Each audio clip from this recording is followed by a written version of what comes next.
So the whole battlefield pickup look has gotten really popular in recent years, and for good reason. It looks good. It looks cool. But this is my Hungarian AK underfolder. If you guys remember when I built this thing, it was already pretty battle worn for the most part, battlefield pickup style. So it was a good candidate to begin with. Now you can do this with any old AK. You just got to work a little bit harder. And I actually spent about 30 minutes doing this, and I'm gonna go through it and show you the video of what I did. And all I did was I took different grits of sandpaper. I started out with 10,000 because I wanted to be safe and just hit some edges, especially some of these edges that already have some wear on them. And I ended up going down to 5,000 for the stock itself. You can see some of the wear patterns I got on it. But I ended up having to use 5,000 on it because of the finish on it. That was almost not necessarily new, but it was still pretty good. Now, the big things to take away before we get started on this is you want to hit the edges of everything. And I actually did hit some of the other spots too, as you can see. But if you notice my rivets, they really shine. Kind of hard to see with light hitting, I guess. But they're almost polished. And they're gonna be because they are the outermost surface.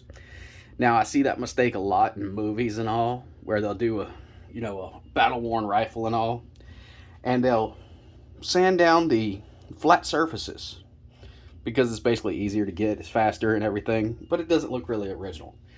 What you got to do is you got to hit the outermost surfaces the most, and then coming from the outermost surface is the receiver here, and you see it's hit, but then inside here, and I'm gonna pull this thing up closer, inside all these divots, it's almost untouched, and that's how it's going to actually look.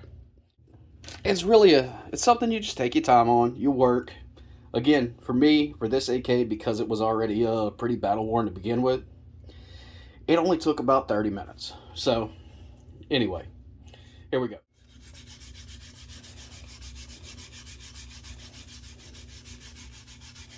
Now I think that's actually working pretty well, but just gonna hit everything real quick, and I'm not worried about hitting other stuff too.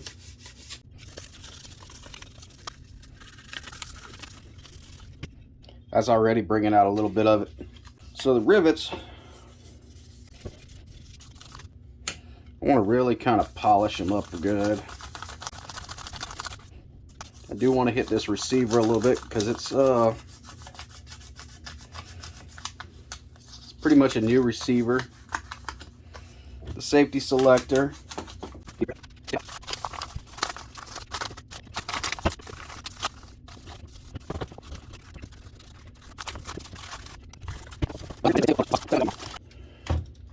I do want to hit this barrel a little bit right in here.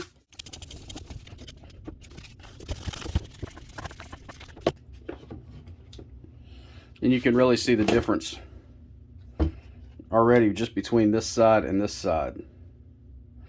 So now I'm of course going to hit this too. Okay, so with this, I think you can really see the transition. You've got the rivets they're almost polished, like bare metal. You've got a lighter tone on the receiver, and then the dimpled areas are darker than everything else, and that's kind of what you're looking for.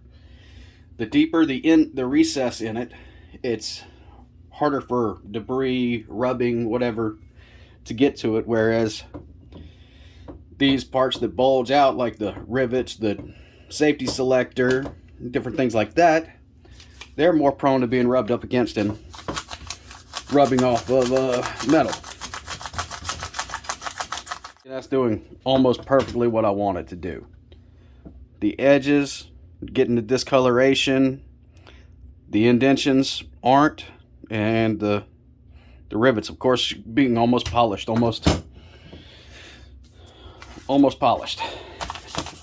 Before I close out this video, just in case you guys are worried about rust forming, stuff like that, we're going to go through it real quick. First of all, what I'm going to do with this gun is I'm going to actually let rust form a little while.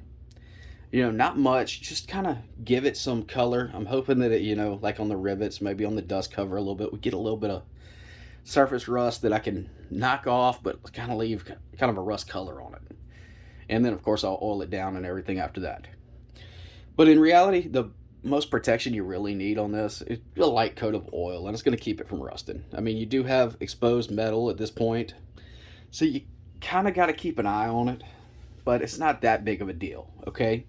If you want to go above and beyond here, Eastwood makes a product called Exo Armor, and it's for exhaust. It's like a clear coat for exhaust.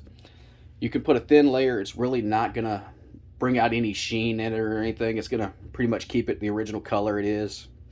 Not gonna change it up too much. I've used it in the past, and actually that shit is a pain to get off when you decide to redo a gun. But it does work on guns pretty good. Oh, and it is an exhaust clear coat, so it's fine around high temperatures and everything. So anyway, that's it for now, everyone.